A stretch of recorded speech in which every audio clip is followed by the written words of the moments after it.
Welcome to the Wise Guy channel. Mrs. Wise Guy made a request to finish up the Trex decking before he starts the pond installation. Basically, she wanted to know how he was going to build the deck bridge, so the Wise Guy started building it.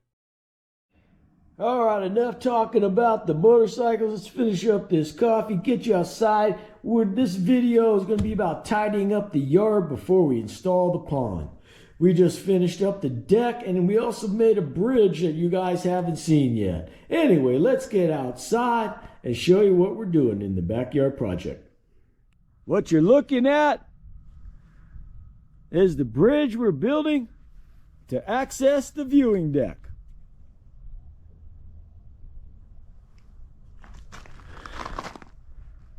Sorry, folks, I didn't bother filming the actual framework, but if you were watching, or you could go back and watch, right, how the deck is built, it's all the same.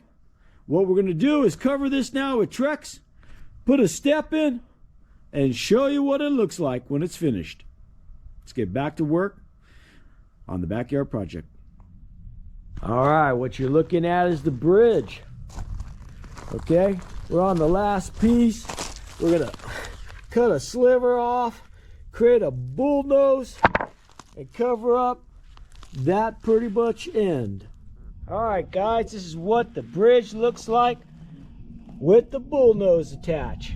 Gives it a nice finished appearance. As you can see, the Wise Guy is like an engineering genius. The bridge was built to be removable, and the single step is a separate modular unit. Both components break down separately to create a more safe and ergo-friendly deck bridge for removal.